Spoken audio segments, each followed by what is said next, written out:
This landmark study on manipulating antioxidant intake in asthma found that just a few extra servings of fruits and veggies a day can powerfully reduce asthma exacerbation rates. If it's the antioxidants doing it, why can't we instead just take some antioxidant pills? Because they don't seem to work. Studies using antioxidant supplements on respiratory or allergic diseases have mostly shown no beneficial effects.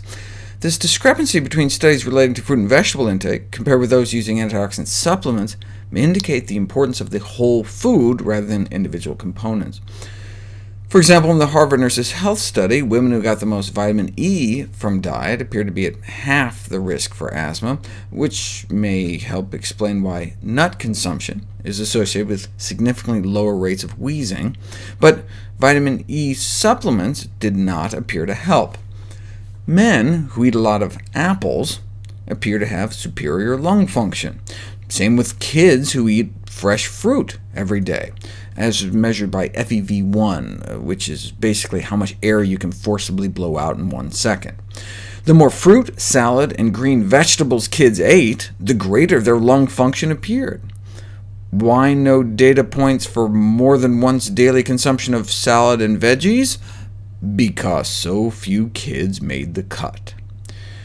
They were cautious about concluding which nutrient might be responsible. Yes, there's vitamin C in all three, but there's lots of other antioxidants, for example, so-called vitamin P.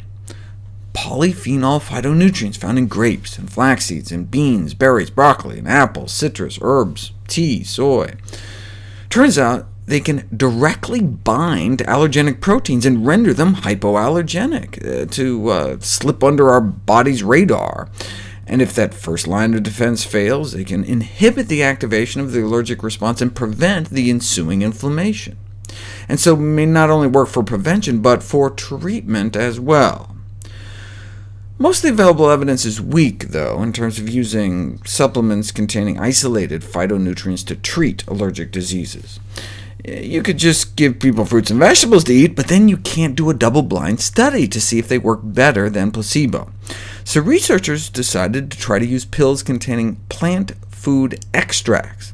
It's kind of a middle ground, better than isolated plant chemicals, but not as complete as whole foods, but you can stick them in a capsule for experimental purposes, so you can compare them to sugar pill placebo capsules. The first trial involved giving people extracts of apple skins. I've talked about the big problem they have in Japan with cedar allergy, so apple extract pills were given every day for a few months, starting right before pollen season started. The results were pretty disappointing, maybe a little less sneezing, but didn't seem to help their stuffy noses or itchy eyes. What about a tomato extract? Randomized, double-blind, placebo-controlled 8-week trial for perennial allergic rhinitis. This time not for seasonal pollen, but for year-round allergies to things like dust mites. There's lots of drugs out there, but you may have to take them every day, year-round, so how about some tomato pills instead? Significant improvement of total nasal symptom scores, combined sneezing, runny nose, and nasal obstruction were all observed after oral administration of tomato extract for 8 weeks with no apparent adverse effects. Would whole tomatoes work even better? If only researchers would design an experiment directly comparing phytonutrient supplements to actual fruits and vegetables head-to-head against asthma, but such a study had never been done until now. Same amazing study that compared the 7 fruit and vegetable a day diet to 3 fruits and vegetables, then commenced a parallel, randomized, controlled supplementation trial with capsules of tomato extract, which boast the power of 5 tomatoes in 1 little pill. And the study subjects were given 3 pills a day. So who did better? The group that ate 7 servings of actual fruits and vegetables a day, or the group that ate 3 servings a day but also took 15 supposed serving equivalents in pill form? The pills didn't help at all.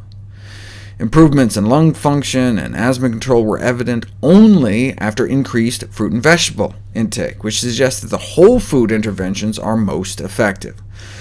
Most of the supplements and increased fruit and vegetable intake were effective methods for increasing carotenoid concentrations in the bloodstream, but Who cares? The clinical improvements, the getting better from disease, was evident only as a result of an increased produce intake, not pill intake. The results provide further evidence that whole food approaches should be used to achieve maximum efficacy of antioxidant interventions. And if this is what just a few more plants can do, what might a whole diet composed of plants accomplish? I'll cover that next.